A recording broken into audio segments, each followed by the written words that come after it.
Hello guys, के छ हाल खबर? सबैजना आराम सन्चै हुनुहुन्छ होला होइन? म पनि एकदम ठिक छु। यो चाहिँ मेरो छोटो भ्लग हो है। भ्लग भन्दा नि भिडियो भनौँ न। म गाउँ जाँदैछु नि त। बाबु र म चाहिँ पछाडि बसेको थियो कि है, यस्तो एक्साइटेड भएको कि हामी दुईजना रमाइलो कि पुरा खुसीले नाचिरहेछौँ कि हामी दुईजना त अझ भएन भनेर मेरो छोरा हेर्नु न, उता एक्लै गएर बसेर हात हल्लाएर डान्स गर्छ कि उसले। हामी चाहिँ बिहान अलिक चाँडो निस्केको भएर होला, बाटोहरू खाली नै थियो अनि मौसम पनि एकदम राम्रो थियो नि त त्यति बेला। अनि घाम चाहिँ मस्त लागेको थियो कि। अनि यो भ्यूहरू चाहिँ हामी अलिक चाँडो गयो भने नौडाँडा मुनिबाट देखिन्छ कि यस्तो राम्रो देखा त। हिमाल हेर्नु न कस्तो झलमल्ल खुल्या नि त है, यस्तो राम्रो देखिन्छ नि त। अनि हामी पोखरा पुग्यो अनि विजयपुरको पुरानो पुल तल छ नि त, अनि यो चाहिँ नयाँ पुलबाट हिँडेको कि हामी चाहिँ। अनि घाँसी कुवामा चाहिँ चिया खाने भनेर रोकेको थियो है। अनि त्यति बेला चाहिँ मैले बाबुले यसो 2-4वटा क्वेसन गरौँ न भनेर क्वेसन गरेको। बाबुले त कस्तो उत्तर दिन्छ कि मलाई त। कहाँ जान लाग्यो बाबु? कहाँ जान लाग्यो रे? कहाँ हो हाम्रो गाउँ?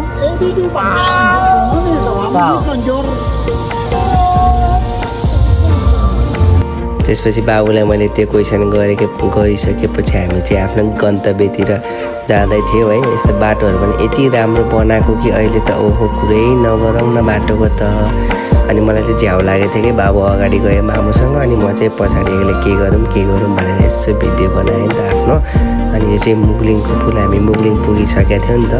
अनि अहिले यो चाहिँ नयाँ निर्माण गरेको नि त, कस्तो चाक्लो कस्तो राम्रो के पुल पनि। अब पहिलाको त उतापट्टि छँदैछ नि त पुरानो, यो त नयाँ पुल हो नि त। अनि त्यही भएर हामी चाहिँ टक्क 2-4वटा भिडियो लिँदै बिस्तारै जाँदैथ्यौँ। अब बाटो पनि लामो नै थियो नि त, अनि यसो टाइम पास पनि हुने। यो चाहिँ मुगलिङ बजार के कति ठुलो छ नि त। उता साइडबाट चाहिँ चितवन नारायणघाट जाने बाटो भयो। अब सिधै गयो भने त हामी काठमाडौँतिर जाने हो नि त यो भनेको त। अनि हामी चाहिँ सिधै गएको थियौँ। त्यसपछि दिन राम्रो भएको थियो नि त, अनि त्यही भएर पुरा कस्तो खुल्ला राम्रो क्लियर देखेको छ नि त। अनि त्यसपछि हामी मनोकामना अगाडि पुग्यौँ है। मनोकामना अगाडि पुगेपछि केबुल कारहरू त बाटोबाट भिडियो गर्दा त सानो देखिने रहेछ नि त। अनि त्यही भएर म चाहिँ खिचेन। अनि यो चाहिँ गेट थियो कि मनोकामनाको है। अब नगए पनि अब यसो खिचौँ न भनेर खिचेको नि त। बाबुले त जाउँ न बाबा भनेर जिद्दी गरेको थियो। मैले चाहिँ नाइ हुँदैन भनेर भनेपछि आउँदा चढाउँला भनेको, तर चढाउनु चाहिँ पाएन बाबुले। अनि फेरि झ्याउ लागेको थियो। बाबुले म रमाइलो गर्दै गएँ। भन्छु नि हेलो गाइस, भन्छु त हामी चाहिँ बाउ छोरा कहाँ घुम्न गएको रे? कहाँ जाने रे? गाउँ कहाँ हो हाम्रो? उता हेर न मोबाइलमा हेरेर ल, इन्टरभ्यू है सुरु गर मेरो। हेलो गाइस, हामी चाहिँ अहिले कहाँ जानु लाग्यो बाबु? गाउँ कस्तो छ हाम्रो गाउँ? अनि बाबु र म चाहिँ धेरै रमाइलो गर्छ नि त। अनि रमाइलो गऱ्यो। अनि आउँदैन यहाँ बाटोमा फेरि जाम रहेछ कि। अब बाटो बनाउनु लाग्छ नि त। अनि त्यही भएर बिस्तारै अगाडि बढाएको थियौँ। तर जाम चाहिँ थियो, तर खासै त्यस्तो जाम पनि थिएन त। त्यसपछि त हामी खाना खाने ठाउँमा आएको थियौँ, भोक लागेको थियो नि त। अनि खाना खाने भनेर यहाँ रोकेको थियो कि। अब खाना पनि खायौँ।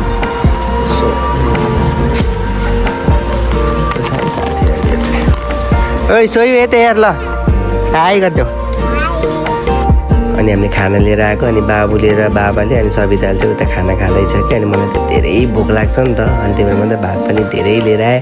पछि थप्पी खाएको हो कि। म त बाहिर खाना मिठो लाग्छ कि घरको भन्दा। अनि हामी चाहिँ खाना खाइसकेर बिल पेमेन्ट गरेर निस्किन लागेको थियो कि है। अनि मैले चाहिँ सोहीलाई एकचोटि भ्लगमा हाई भनिदेऊ न भनेको त हाई रे भनेको चाहिँ मान्छ कि। कति बेला चाहिँ यस्तो रिस उठाउँछ बाबुले है। त्यही पनि आफ्नै छोरा हो नि त, अलिअलि रिस त कन्ट्रोल गर्नु पऱ्यो नि त। अनि झन् दौडिँदै गएको थियो कि। अनि लोड छ बाबु त्यहाँ जानु हुँदैन भनेको त हस् रे। अनि के भन्छ भनेको त। अनि मैले उसलाई भनेँ कि बाबु हामी के अरे कहाँ जाने हो भनेको त गाउँ रे। अनि त्यसपछि पुरा एक्साइटेड भएर कि हामी उता जाऊँ न पारी जाऊँ न भन्दैन। पारी चाहिँ कसरी जाने हो र भनेर भनेको त त्यहाँ डुङ्गा छ त भन्छ अझैले पनि।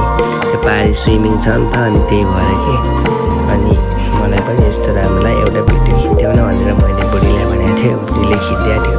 कति बेला त आफू पनि त देखिनुपर्छ नि त भिडियोमा भनेर यसो अलिकति बनाइदियो मात्र भनेको हो कि।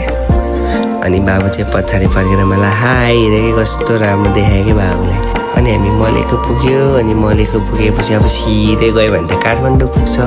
अनि लेफ्ट साइडबाट यो गेटदेखि चाहिँ हामी यता लाग्यौँ। यो चाहिँ धादिङ बेसी जाने बाटो हो है। अनि हामी सरासर जाँदैछौँ कि बाटोमा यस्तो नदीहरू पनि कालो आइरहेको थियो कि। तर धादिङ बेसी जाने बाटो चाहिँ त्यस्तो ठुलो चाहिँ छैन, सानो थियो, घुम्टी मात्रै के। बाटोहरू पनि दुईवटा गाडी आउँदा नि ठुक्केला जस्तो डर हुने कि। अनि त्यस्तोमा चाहिँ अलि बिस्तारै चलाउनु भनेर भनेको थिएँ मैले बाबालाई। बिस्तारै चलाउनु थियो। मलाई चाहिँ यस्तो हरियो पाखा डाँडाहरू एकदम राम्रो लाग्छ। अनि त्यही भएर मैले चाहिँ भिडियो लिएको है यो चाहिँ। त्यसपछि त हामी एकैछिनमा धादिङ पुग्यौँ। अब धादिङ पुग्न त्यस्तो टाइम चाहिँ लाग्यो, किन भन्दा हामी आफ्नो प्राइभेट गाडी लिएर गएको थियौँ नि त। हामी पब्लिक बसहरूमा जिपहरूमा गएको होइन नि त। यदि पब्लिक जिपहरूमा बसहरूमा गएको भए त एकदम टाइम लाग्थ्यो नि त, किन भन्दा हाम्रो आफ्नै भएको भएर हामी चाँडो पुग्यो नि त त्यहाँ। चाहिँ धादिङ बजार हो है साथीहरू, यस्तो छ कि धादिङ बजारको सिन चाहिँ। तर स्याटरडे गएर होला अलि बन्द नै थियो, त्यति चहलपहल चाहिँ थिएन बाटोमा। हाम्रो गाउँ जाने बाटो चाहिँ यस्तो छ कि पुरै खोलाको बगर हुँदै जानुपर्छ कि हामी जाने बेलामा चाहिँ। अब बर्खायामको बेलामा त अब खोला ठुलो हुन्छ अनि गाडी नै जाँदैन नि त गाउँमा। त्यति बेला त गाडी नै चल्दैन कि, बन्द नै हुन्छ कि, ठ्याप्पै हुन्छ कि।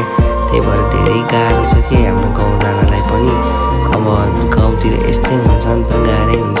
अब हामी पनि अब बाहिर बस्ने मान्छे थोरै छुट्टी लिएर आएको। अब त्यही बेलामा अब काम छ गाउँमा भनेर हिँडेको।